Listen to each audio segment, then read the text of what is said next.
우리 함께 인사 나누십시다. 하나님은 당신을 사랑하십니다.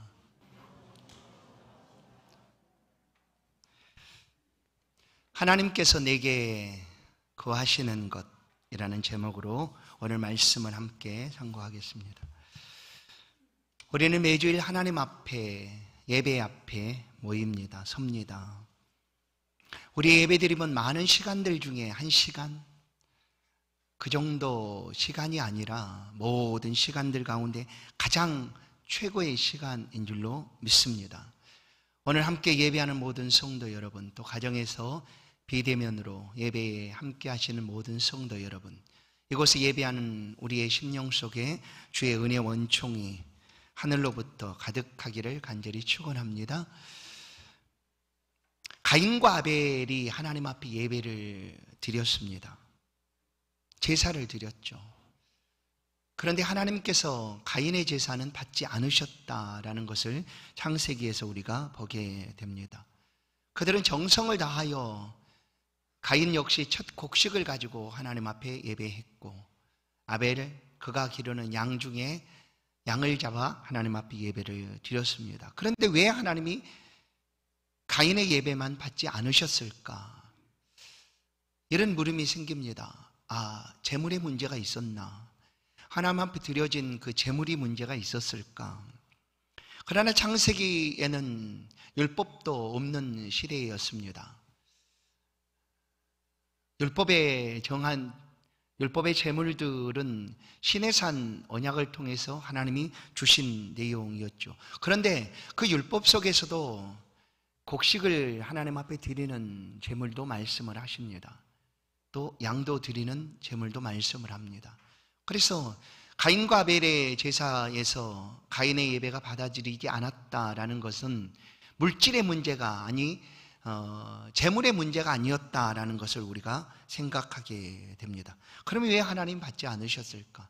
하나님 받으시는 제사와 예배는 예배자의 마음과 삶이었다라는 것을 오늘 우리에게 말씀을 해줍니다. 히브리서 11장 4절을 보시면, 믿음으로 아벨은 가인보다 더 나은 제사를 하나님께 드림으로 의로운 자라 하시는 증거를 얻었으니 하나님이 그 제물에 대하여 증언하심이라.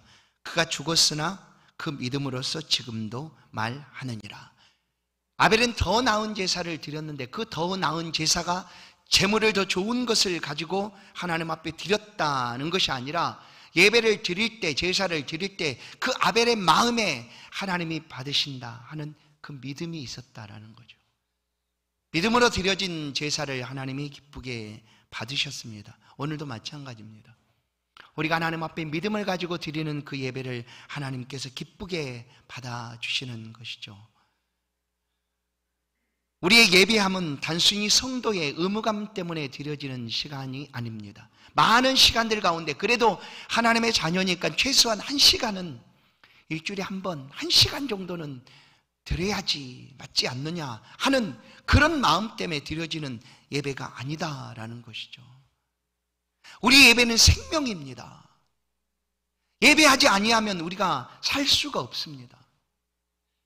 하나님은 이 예배를 통하여 우리를 대면하여 만나 주시고, 생명이신 하나님께서 우리 가운데 은혜를 베풀어 주시는 축복의 시간이 바로 이 예배의 시간입니다. 그래서 이곳에는 하나님의 생명의 역사가 흐르고 풍성하고, 또한 우리의 영혼이 그 생명을 인하여 살아가는 시간입니다. 그래서 너무나 소중한 시간이죠. 이곳에서 하나님을 예배하든지, 우리 있는 곳에서 하나님 앞에 예배하든지, 예배를 드린다는 놀라운 사실은 얼마나 귀한 일인가. 우리는 다시 한번 예배하는 우리의 마음 가운데 하나님의 살아계심과 우리 예배를 하나님 반드시 기뻐하시고 받아주신다라는 그런 확신 가운데 드려지는 그런 복된 예배가 되기를 다시 한번 주의 이름으로 축원합니다. 오늘 말씀은 하나님이 내게 구하시는 것입니다. 미가서의 말씀인데, 이 말씀을 들을 때 우리의 예배가 다시 한번 하나님 앞에 기쁨이 되기를 간절히 소원합니다. 또한 이 예배가 은혜와 축복이 되기를 간절히 소원합니다. 오늘 미가 선지자는 그의 이름, 하나님과 같은 자 누구인가? 미가 선지자 이름이 하나님 같은 자 누구인가 라는 그런 이름의 뜻을 가지고 있습니다. 이 선지자는 예루살렘 남서쪽 모레셋이라는 곳에서 출생을 했고 선지자로 부름받아서 남유다에서 사역을 했던 선지자였습니다. 함께 동시대에 활동했던 선지자는 호세아 선지자가 있습니다. 호세아 선지자는 북쪽에서 하나님의 말씀을 전했던 선지자였습니다. 또한 남쪽에서도 이 미가와 함께 사역을 했던 선지자가 있는데 이사야 선지자가 바로 동시대에 활동했던 선지자였습니다. 그러나 이사야 선지자는 유대 왕궁에서 말씀을 전했던 선지자였고 이 미가 선지자는 유대 사회 속에서 가난하고 또 소외된 자들 속에서 하나님의 말씀을 전했던 선지자였습니다. 이 선지자가 말씀을 전하고 있는 그 시대의 상황은 아수르에 의해서 북이스라엘이 멸망하고 있는 때였습니다. 그래서 미가 선지자는 그 눈으로 북쪽 이스라엘, 형제 나라였던 북이스라엘이 멸망하는 모습을 다 보았습니다. 이방 아수르에 의해서 짓밟히는 것과 그들이 회파되고 포로로 잡혀가는 모습을 그 선지자의 눈으로 다 보았습니다. 이것을 목도한 선지자는 사마리아와 예루살렘을 향하여 하나님의 메시지를 전하게 됩니다. 미가서 1장 1절을 보면 유다의 왕들 요담과 아하스와 히스기야 시대에 모레셋 사람 미가에게 임한 여호와의 말씀 곧 사마리아와 예루살렘에 관한 묵시라. 이 모든 것들을 보았던 그 미가를 통하여 하나님께서 다시 한번 이 말씀을 선포하게 합니다. 그래서 미가서에는 7장으로 되어 있는데 그 7장 가운데 3편의 하나님의 말씀, 메시지, 설교가 있습니다. 이 3편의 설교는 이런 구도로 들려집니다. 너희들이 범죄하였다. 이스라엘 백성들의 죄악을 하나님께서 들추어내십니다. 그 죄악 때문에 내가 반드시 심판하게 될 것이다. 그러나 돌아오면 하나님이 회복하고 구원을 얻게 할 것이다 라는 그런 메시지가 미가서에 담겨져 있습니다. 이 미가 선지자의 눈에 북이스라엘의 멸망은 그야말로 엄청난 충격으로 다가왔을 것입니다. 왜냐하면 똑같이 하나님을 섬기는 백성이었는데 하나님께서 그들의 멸망을 그냥 놔두고 계셨다라고 비춰지지 않았겠습니까? 그런데 지금 선지자가 남유다에서 이렇게 외치고 있는데 그의 눈에 비춰진 남유다의 모습도 다르지 않았다는 거예요. 이렇게 가만두면 똑같이 북이스라엘 멸망처럼 이 땅에도 하나님의 심판이 임하게 될 것이다 라는 그런 안타까운 마음으로 하나님 주신 메시지를 곳곳에서 전하게 됩니다. 그 메시지 그대로 죄에서 돌이켜 돌아오라 라는 메시지, 돌아오되 하나님이 기뻐하시는 모습으로 하나님께 나오라 라고 선지자는 외칩니다. 성도 여러분, 우리가 하나님을 예배하는 자리에 나올 때 이 나오는 것이 가장 중요하죠. 그러나 그 나와서 하나님을 예배하는 것, 그 예배의 삶이 하나님이 기뻐하시는 나의 모습이고 삶인가를 이 말씀을 통하여 우리가 다시 한번 생각하게 됩니다. 다행스럽게도 이스라엘 백성들이 선지자의 외침을 듣고 하나님 앞에 나옵니다. 얼마나 감사한 일입니까? 6절을 보시면 내가 무엇을 가지고 여호와 앞에 나아가며 라고 얘기합니다. 내가 무엇을 가지고 여호와 앞에 나아가며, 이 6절 말씀 속에서 이스라엘 백성들이 선지자의 외침을 듣고 나아가고 있는 모습을 보는데 이 모습은 성도의 모습, 성도의 삶의 자세를 보여주고 있는 내용과도 같습니다. 왜냐하면 성도라 함은 반드시 하나님 앞에 나아가야 되는 것이 기본입니다. 하나님 앞에 나아가야 되는 거예요. 예배는 하나님께 나아가는 것이죠. 그렇게 하나님 앞에 나아가야 합니다. 그런데 나아갈 때 준비하여 나간다라는 거예요. 준비하며 나간다. 준비하며 나간다. 그리고 나아가서 하나님을 경배한다. 이것이 바로 성도의 자세입니다. 그래서 하나님께 나아가는 것은 기본 중에 기본입니다. 내가 하나님 믿습니다 한다는 것은 하나님 앞에 나아가는 거예요. 그러나 나아가되 준비하며 나아가는 것이죠. 준비하며. 그런데 기가 막힌 일이 벌어지죠. 이스라엘 백성들이 이렇게 준비하여 하나님 앞에 나아갔는데 그 준비한 것이 얼마나 놀라운가를 오늘 7절에서 말씀을 볼 수가 있습니다. 그들이 얼마나 대단하게 7절 속에서 하나님 앞에 나아가기 위하여 준비하고 있는가를 우리는 보게 됩니다. 7절 말씀을 보시면 여호와께서 천천의 수양이나 만만의 강물 같은 기름을 기뻐하실까? 내 허물을 위하여 맏아들을 내 영혼의 죄를 말미암아 내 몸의 열매를 드릴까? 이스라엘 백성들이 하나님 앞에 나아가는 것은 기본이고, 나아갈 때 무엇을 준비하여 나아갔는가 하면 천천의 수양, 최소한 1000마리의 순양 제물을 가지고, 그리고 강물 같은 기름이 흐르는 그런 수많은 제물들을 가지고 하나님 앞에 나아갔다라는 거예요. 그리고 내 죄를 위하여, 내 허물을 위하여 내 맏아들을, 내 영혼의 죄를 위하여 내 몸을 드릴까? 여러분, 이 7절 말씀이 얼마나 놀랍습니까?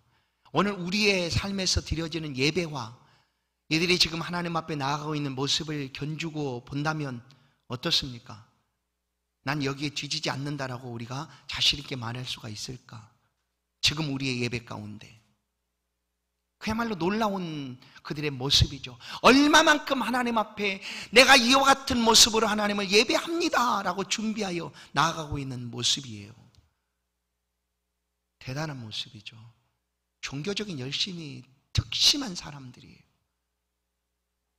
성도 여러분, 우리가 하나님을 예배하러 가기 위하여 우리는 무엇을 준비하는가?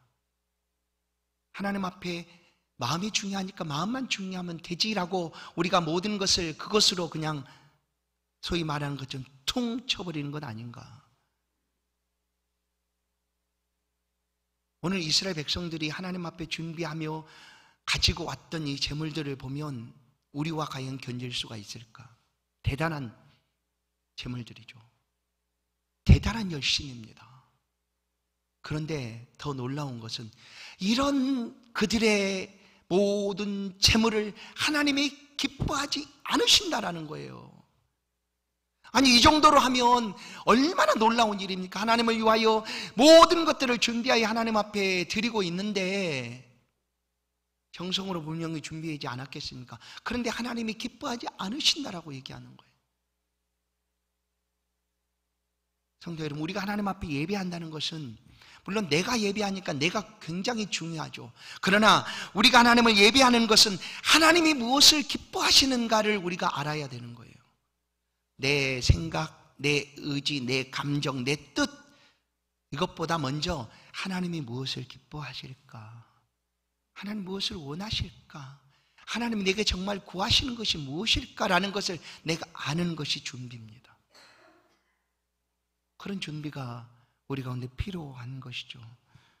그런데 이스라엘 백성들은 그냥 자기들의 열심을 다해서 천천의 수양을 준비합니다. 그리고 맏아들까지 드립니다. 그리고 그들의 몸의 열매까지 드립니다. 그런데 이런 놀라운 열심들을 하나님이 안 받으셨다라는 거예요. 안 받으셨다. 천천의 수양을 드리기 위해서는 얼마나 많은 제물들이 필요할까? 내 허물을 위하여 내 맏아들을 드릴까? 이것은 사람이 보일 수 있는 어찌 보면 최고의 헌신이 아닐까? 내가 하나님을 위하여 내 맏아들을 드리겠습니다. 그것도 많은 아들 중에 맏아들이 맞이죠. 창세기 22장을 보면 하나님께서 아브라함에게 아들 독자 이삭을 드리라, 바쳐라 라고 말합니다. 그래서 아브라함 모리아산으로 가서 독자 이삭을 하나님께 바칩니다. 이것을 알고 있는 유대인들이 이렇게 하면 하나님이 기뻐하시니까 이렇게 하자라고 했을까?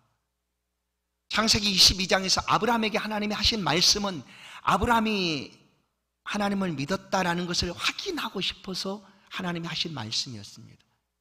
아브라함 믿음을 시험하기 위한 하나님의 말씀이었죠. 직접 하나님이 그 맏아들을 받기를 원하신 것이 사실 아니었어요. 이 말씀이 전해지던 시대에 이스라엘 주변에 수많은 이방 사람들이 있었고 그들의 신들에게 제사할 때 이런 일들이 허다했습니다. 그들의 신을 위하여, 신에게 가장 최고의 헌신을 위하여 내게 가장 소중한 아들을 신께 바칩니다 하고 인신제사를 드리는 일들이 있었다라는 거예요. 그런데 이스라엘 백성들이 지금 그와 같은 모습으로 하나님 앞에 나오고 있는 거예요. 그것이 하나님이 기뻐하시는 일이다 여기고, 그리고 또 내 영혼의 죄를 위하여 내 몸을 드릴까. 갈멜산이라는 곳에서 선지자 엘리야가 이방 선지자 바알과 아세라 선지자 850명과 싸움을 하는 적이 있었습니다. 그때에 엘리야 선지자가 이방 그 선지자들이 그들의 신에게 기도하고 있을 때 불이 하늘에서 내려오지 않으니 옆에 있던 엘리야가 얘기합니다. 야, 너희 신이, 너희가 섬기는 신이 지금 혹시 외출했지 않았을까? 혹시 깊이 잠들어 있지 않았을까? 길을 가고 있지 않을까? 그렇게 소리 질러서 너 신이 듣겠느냐? 더 크게 좀 해라 하고 옆에서 얘기를 합니다. 그러자 그들이 기다렸다는 듯이 더 큰 소리로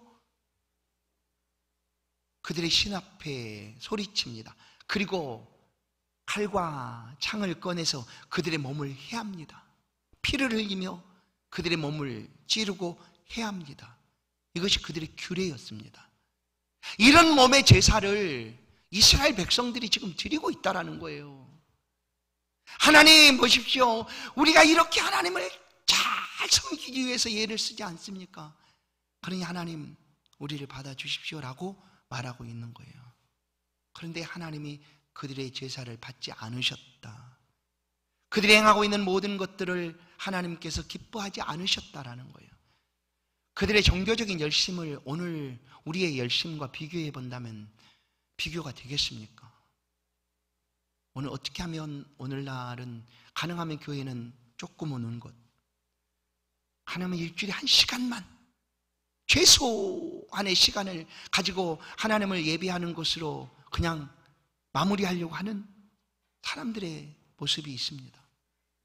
그런데 이들은 대단하지 않습니까? 종교적인 열심이 얼마나 뛰어납니까? 그런데 하나님 받지 않으셨다.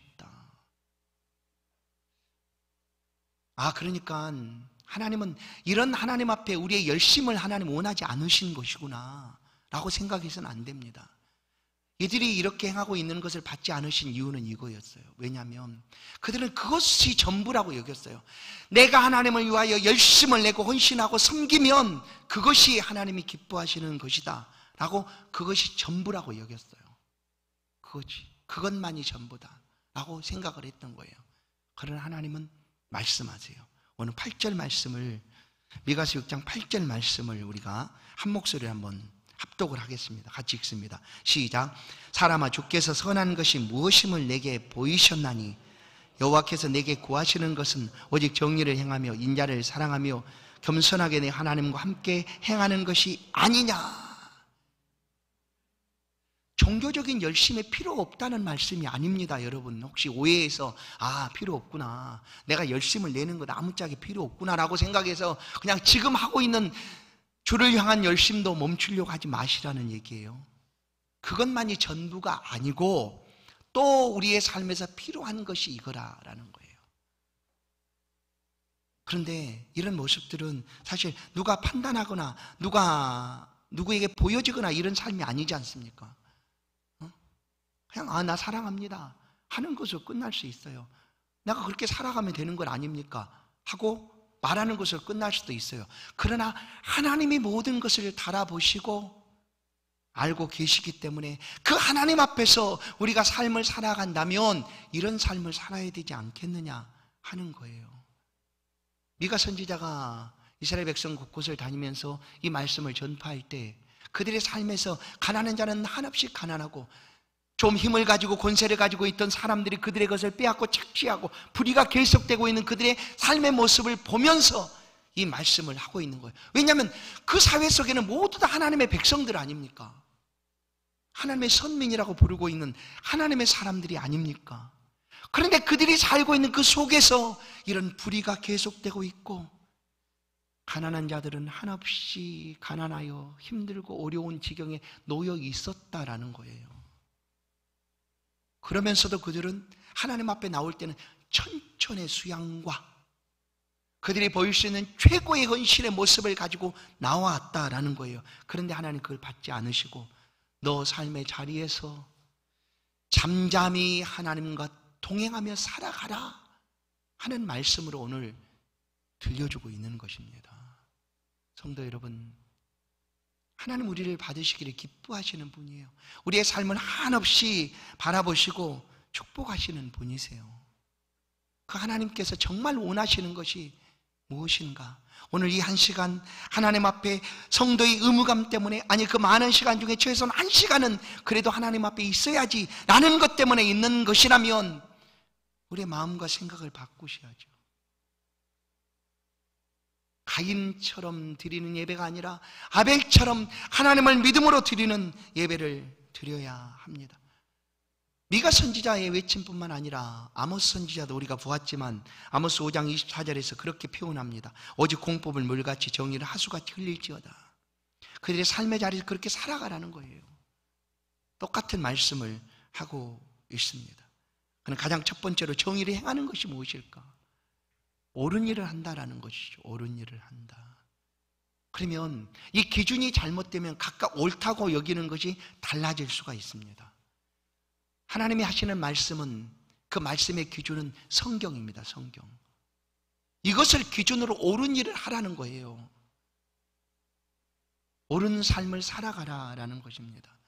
우리가 신앙생활을 하는 것, 옳은 신앙생활을 하고 믿음 생활을 하는 것, 옳은 믿음 생활을 하라라는 것이죠. 우리의 기준은 하나님의 말씀을 기준으로 이 삶을 살아가는 거예요. 세상 사람들이 말하는 이야기나 세상의 가치의 기준을 두고 옳은 삶을 사는 것이 아니라 하나님 말씀의 기준을 두고 그 안에서 정의로운 옳은 삶을 사는 것. 그게 뭐예요? 우리가 하나님을 믿는다면 그 믿음 안에서 믿음대로 살아가라는 거예요. 믿음대로 살아가라는 거예요. 믿는 바대로 좀 살아가라. 삶의 자리에서 믿음과 삶이 다르게 행하지 말고 하나님이 살아계시는 것을 믿고 살아계신 하나님이 찾는 자들에게 상 주시는 이심을 믿는다면 그 믿음대로 삶의 자리에서도 살아가라라는 거예요. 그것이 바로 정의로운 것입니다. 정의를 행하는 것. 두 번째, 인자를 사랑하는 것. 인자를 사랑하고, 성경에서 인자라는 표현을 우리가 만나볼 수가 있습니다. 복음서를 통해서도 만나게 됩니다. 넓은 의미로 이 인자는 사람을 가리키죠. 그러나 아주 좁은 의미로는 말씀한 그대로 복음서에 나타난 인자, 곧 예수 그리스도를 가리킵니다. 좁은 의미든지 넓은 의미든지 누구예요? 사랑하라는, 사람을 사랑하라는 거예요. 사람을 사랑하라. 사람을 사랑하라. 로마서 8장 31절, 그런즉 이 일에 대하여 우리가 무슨 말 하리요? 만일 하나님이 우리를 위하시면 누가 우리를 대적하리요? 자기 아들을 아끼지 아니하시고 우리 모든 사람을 위하여 내어주신 이가 어찌 그 아들과 함께 모든 것을 우리에게 주시지 아니하겠느냐? 자기 아들을 아끼지 아니하시고 하나님의 사랑이 듬뿍 담겨있는 그 독생성자 예수 그리스도를 우리에게 내어주신 하나님의 사랑입니다. 하나님이 그렇게 사랑하셨어요. 그렇게 행하신 것은 우리도 사랑하라는 거예요. 우리가 하나님을 믿는다는 것은 이 말씀처럼 사랑하는 삶을 살아가는 거예요. 그것이 바로 율법의 핵심이고 모든 율법의 완성이다. 사랑은 율법의 완성이다. 가르쳐 준 것처럼 그렇게 삶을 살아가라는 거예요. 예수 믿는 사람들이 있는 곳에는 사랑이 있어야 되는 거예요. 그래서 사랑이 있어야 되는 거죠. 모든 삶의 자리에서도 이 하나님을 향한 사랑뿐만 아니라 사람을 향한 사랑이 함께 있어야 합니다. 그래서 긍휼히 여기고 불쌍히 여기는 것은 세상의 가치, 도덕적인 가치 때문에 그렇게 하라는 것 이전에 하나님이 우리 가운데 하신 말씀이에요. 우리는 하나님의 형상을 볼 수가 없습니다. 여러분, 하나님 모양이 어떻게 생겼는지 우리는 알 수 없어요. 왜냐하면 하나님의 형상이 있는 분이 아니시죠. 영적인 존재시고 보이지 아니하시는 분이세요. 그런데 놀랍게도 그 하나님의 모습을 우리가 조금이라도 알 수 있는 것이 있어요. 그것이 누군가 하면 여러분 곁에 있는 사람이에요. 한번 쳐다보십시오. 여러분 옆에 있는 사람 보십시오. 하나님의 형상이 그 안에 있다고 얘기해요. 우리의 모양과 형상대로 사람을 만들고 창세기 1장에 하신 말씀이에요. 사람에게 하나님의 모양과 형상이 담겨져 있어요. 그래서 그 사람을 귀히 여기고 사랑하라는 거예요. 안타까운 마음을 가지고 긍휼히 여기고 불쌍히 여겨주라는 거예요. 뿐만 아니라 그리스도 예수를 사랑하라라는 거죠. 예수를 사랑하면 우리 가운데 주신 하나님의 사명이 더욱 확실해집니다. 사랑하면. 그러지 않겠어요? 예수를 사랑하는데 예수의 말씀이 우리의 삶의 자리에서 어떻게 실천이 될까요? 사랑한다고 하는데 요한복음 21장에 베드로를 예수께서 찾아가십니다. 그리고 너 나 사랑하니 물어요. 그래서 베드로가 예수님 내가 정말 사랑합니다. 너 나 사랑하니? 그렇게 반복이 3번씩이나 물어요. 그러자 베드로가 예수님 내가 주님 사랑하는 줄 주님이 아시지 않습니까? 라고 그의 사랑을 고백해요. 그렇습니다. 우리가 정말로 이런 주님을 사랑한다고 우리가 고백할 수가 있는가? 정말 사랑한다고. 예수님 정말 사랑합니다. 정말 예수님 사랑합니다. 그러면 우리 안에 사명이 새로워지는 거예요. 내게 주신 하나님의 말씀들이 더욱 확실해지는 거예요. 그리고 그 사명의 삶을 살아갈 수가 있게 되는 거죠. 이것을 하나님께서 내게 원하시고 있다. 3번째, 겸손하게 하나님과 함께 동행하는 것이 아니겠느냐, 행하는 것이 아니겠느냐라고 말씀을 해요. 하나님과 행하는 삶, 하나님과 동행하는 삶이 우리 삶의 목표예요. 그런데 이 삶을 가장 잘 보여주고 있는 성경의 인물이 있어요. 하나님과 동행함에 있어서 그냥 본이 되는 한 사람이 있어요. 그가 바로 창세기에 나타나 있는 에녹이라는 사람입니다. 창세기 5장 21절. 에녹은 65세에 무두셀라를 낳았고 무두셀라를 낳은 후 300년을 하나님과 동행하며 자녀를 낳았으며 그는 365세를 살았더라. 에녹이 하나님과 동행하더니 하나님이 그를 데려가심으로 세상에 있지 아니하였더라. 이 말씀 속에서 하나님과 동행하더라 라는 표현이 2번 등장합니다. 그런데 하나님과 동행하며 그가 행한 일은 300년을 동행하며 행한 일은 뭐냐면 자녀를 낳았더라. 이것이 끝이에요. 자녀를 낳았더라. 그게 뭐예요? 삶을 살아가고 있었다는 거예요. 일상의 삶을 그냥 하나님과 동행하며 살았던 거예요. 무슨 특별하지 않았어요. 어디 가서 교회를 그냥 세우거나 그러지 않았어요. 그냥 우리에게 주신 그 일상의 삶을 살았는데 어떻게 살았는가? 하나님과 동행하며 살았더라. 이게 중요하다는 거예요. 오늘 우리가 예수를 믿었다는 것이 굉장히 중요한 일이에요. 그러나 이것이 특별하지 않은 것은 모든 사람들과 똑같이 삶을 살고 있기 때문에 특별하지 않아요. 그런데 자세히 보면 매우 특별해요. 뭐냐면 삶을 똑같이 사는 것 같아도 하나님과 동행하며 사는 삶이기 때문에 특별하다라는 거죠. 히브리서는 이 에녹의 삶을 이렇게 표현해요. 믿음으로 에녹은 죽음을 보지 않고 옮겨졌으니 하나님이 그를 옮기심으로 다시 보이지 아니하였느니라. 그는 옮겨지기 전에 하나님을 기쁘시게 하는 자라 하는 증거를 얻었느니라. 자녀를 낳으며 300년 동안 자녀를 낳으며 살았는데 그 삶 속에서 하나님을 기쁘시게 하는 자다라는 그런 칭함을 받았어요. 하나님을 기쁘시게 하는 자다.